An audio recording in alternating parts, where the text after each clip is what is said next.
tous et bienvenue sur ma chaîne YouTube. On se retrouve aujourd'hui pour une nouvelle vidéo après ce long moment sans vidéo. 2 semaines je crois, mais bref. Là je vais enchaîner quelques vidéos, donc je vais en tourner pas mal d'avance parce que je vais retourner en stage le 6 juillet. Donc ça va être un peu compliqué pour moi de filmer, à part peut-être le samedi et le dimanche, parce que logiquement le samedi et le dimanche j'ai rien. Ou du moins pas tous les samedis. Mais bref, je vais essayer d'en filmer quand même pas mal. Donc déjà là, j'en ai 4 en tête de prévu, peut-être même 5. Non, même 5 en fait, quand on y pense. Donc là, je vais vous faire une toute petite vidéo des sorties livresques. Voilà, donc je vais, quand c'est un tome tout seul, je vais vous donner le résumé. Donc j'irai le lire via internet. Et quand c'est un tome 3 par exemple, je vais essayer de vous retrouver le résumé du tome 1. Voilà, donc ça risque de prendre un peu de temps.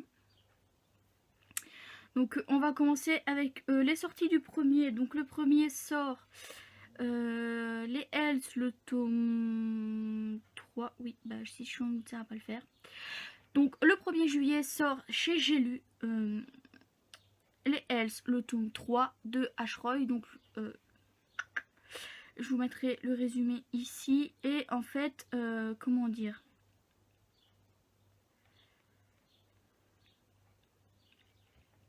j'ai lu que le premier tome qui m'avait été prêté par une amie et que j'avais littéralement adoré. J'ai jamais su lire le tome 2, mais j'ai bien l'intention de me les acheter tous les 3. Donc pas maintenant, c'est clair et net, pas maintenant parce que j'ai déjà beaucoup trop de livres dans ma pile à lire. Mais voilà, donc le résumé du tome 1, c'est: je cours plus vite que jamais. Mes pulsations cardiaques sont des percussions frénétiques qui rythment ma cavalcade. L'air me brûle les narines, m'enflamme la gorge. J'ai froid, j'ai peur, j'ignore où je vais. Fuir, c'est tout ce qui m'apporte. Connor a 18 ans. Elle vit avec son père à Eden Lake, la petite ville des Adirondacks, et en dehors du fait que son meilleur ami a subitement pris ses distances, elle mène une existence plutôt tranquille. Le jour où sa tante débarque, les choses se compliquent, car les cauchemars qui assaillent Connor depuis quelque temps pourraient bien devenir réalité. Et j'avais vraiment adoré le tome 1. Alors le tome, je vais essayer de vous trouver comment dire, le nom en fait du protagoniste masculin principal. Je pense que c'est dit dans le tome 2. Evan, voilà. Evan en fait qui va avoir un rôle très important dans la vie de Connor. À partir du moment où sa tante débarque en fait, Evan va jouer un rôle assez important dans la vie de Connor.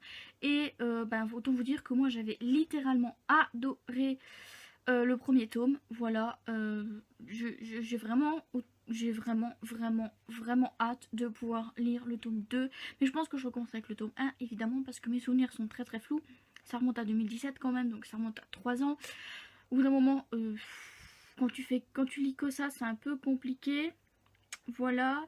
Alors ensuite, toujours le 1 sort chez Hachette. Bon là, je voudrais pas le résumer parce que pareil, c'est pas vraiment... en fait, le résumé spoil les 2 ou 3 autres tomes de cette saga. Donc c'est Love Creekwood de Becky Albertalli, donc qui est une nouvelle dans l'univers de Love Simon de... Léa à Contretemps, voilà, où ça se passe après quand ils sont tous à l'université, si j'ai bien compris. Donc là je vous dirai pas de quoi parle Love Simon parce que je suis sûre que tout le monde sait de quoi parle Love Simon, tellement ça a fait un foin quand le film est sorti. D'ailleurs le film fait toujours partie de mes coups de cœur intersidéral au niveau film. Voilà, ça fait longtemps quand même que je l'ai plus regardé, mais je pense que je vais rapidement recraquer. Et d'ailleurs il sort chez, j'ai oublié de prévenir, il sort chez Hachette. Alors sort également au livre de poche, encore faut-il que je le trouve, n'est-ce pas, le voilà, sort chez Hachette, non, chez livre de poche, les colloques de Sarah Morand, donc qui était déjà sorti, je vais y arriver, sorti, c'est Hachette en grand format. Donc pareil, je mettrai la couverture à droite ou à gauche, peu importe. Donc, quand sa cousine et colocataire décide de partir un an à l'étranger, Cassandre est bien embêtée. Il est hors de question qu'elle retourne chez ses parents. Par chance, sa cousine lui décode le colocataire parfait, ou pas.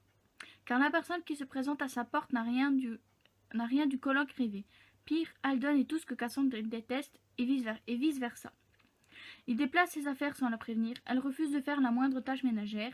Il invite ses amis sans la prévenir, elle organise des soirées dans leur appart quand il aimerait dormir. Ils ne sont d'accord que sur une chose, leur incompatibilité. Vite, des disputes éclatent et la colocation devient invivable. Pour essayer d'apaiser l'atmosphère, Haldon propose de poser des règles. Chacun à son tour, ils inscriront sur une feuille une loi à ne jamais transgresser. Et plus les jours passent, plus Haldon et Cassandre découvrent qu'ils sont peut-être, tout compte fait, des colocataires parfaits. Voilà, et j'avais surkiffé, enfin, je l'ai pas lu, mais je veux dire, ça me tente bien au vu du résumé, donc voilà. Alors ensuite, on passe au 2. Oui, passons au 2, effectivement. Passons donc au 2, ma petite Laurine.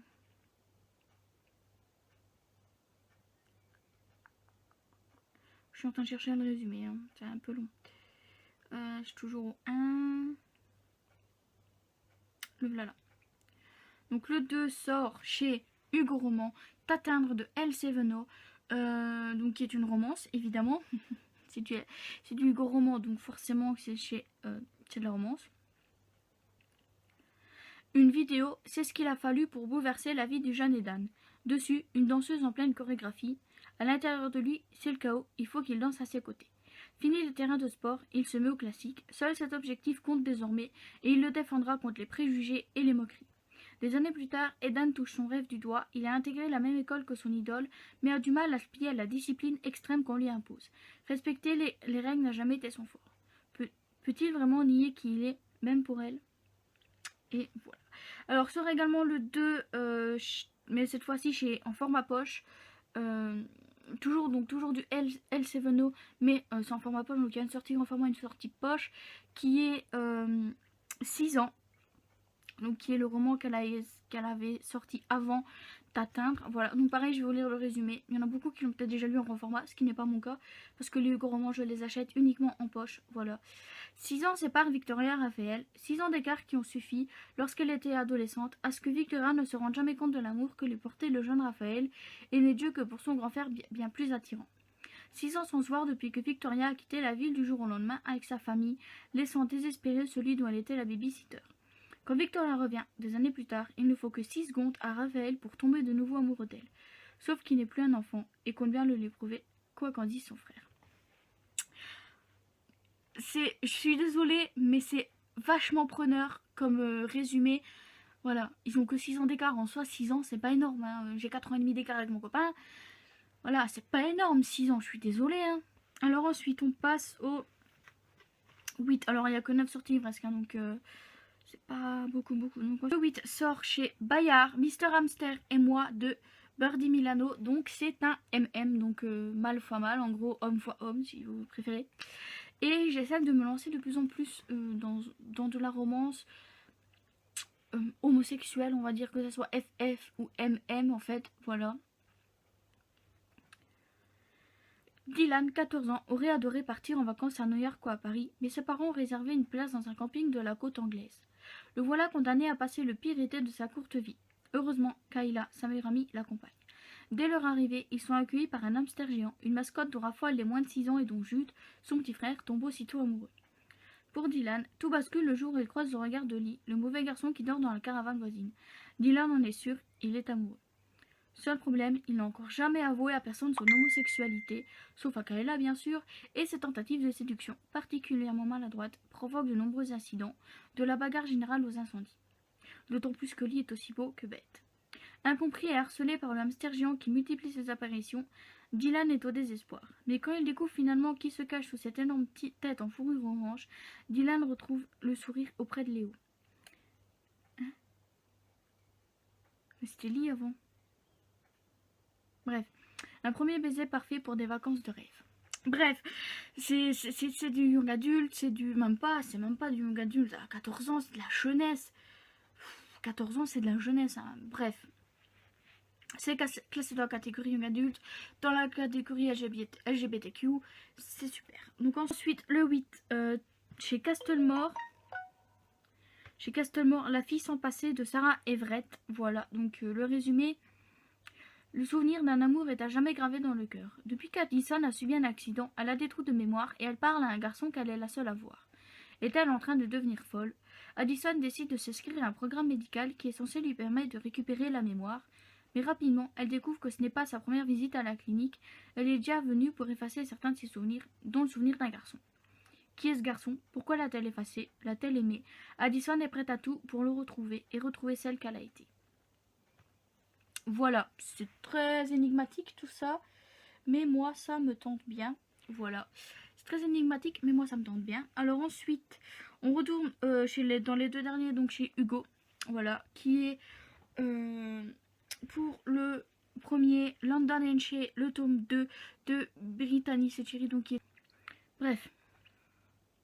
Shea et London, donc ça c'est le résumé du tome 1. Shea et London se détestent depuis toujours, ça fait des années qu'ils s'évitent, des années qu'ils n'échangent ni un regard ni un mot, une insulte peut-être.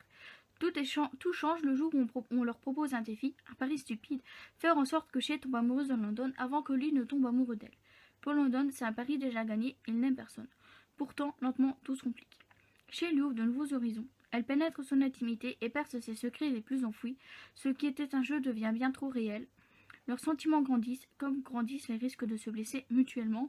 Et en fait, moi je vais vous dire, ce qui me donne envie de le lire, c'est l'autrice, parce que j'ai surkiffé sa saga The Element. Voilà, et là, elle revient avec de nouvelles romances. Alors forcément que je vais kiffer, je sens déjà que je vais kiffer, même si pour ça il va falloir attendre la sortie poche, qui risque d'être très longue, n'est-ce pas? Ensuite, le dernier... qui sort également le 9 et cette fois-ci en format poche. Est-ce que je vais le trouver? Normalement oui. Ça ne devrait pas poser de problème. Je peux déjà vous le dire. Donc c'est Briar University, le tome 3 de Elle Kennedy. Donc je me suis procuré le tome 1 que je n'ai toujours pas lu. Donc je le lirai quand je me serai procuré le tome 2. Voilà, donc c'est tout ce que j'ai à dire. Donc ensuite... voilà, en fait, c'est comme... je pense que c'est comme... Saga of Campus. C'est tome par tome, même si c'est une saga. Donc lire le résumé du tome 3 devrait pas spoiler les deux autres normalement. Il entre en première année d'université avec un seul but en tête, pas de petit ami. L'an dernier, il s'est laissé distraire par sa vie amoureuse, ce qui lui a coûté sa saison de hockey. Cette année, il a décidé de renoncer aux femmes, son équipe passe en premier. Mais ces bonnes résolutions vont être difficiles à tenir. Il se trouve qu'il se retrouve en binôme avec une fille hyper sexy sur un projet d'école, une bavarde invétérée qui a beaucoup d'arguments pour elle, une fille déterminée à faire ressortir son côté sauvage. On dit pas le nom du programme, on dit pas le nom des... On dit pas les noms, maintenant ça n'existe plus, je veux vraiment les noms. Ils ont disparu. Mais bref, il y a 9 livres et au final la vidéo est aussi longue que j'en avais 20. Enfin, du moins, moi, là, sans montage, elle dure 15 minutes.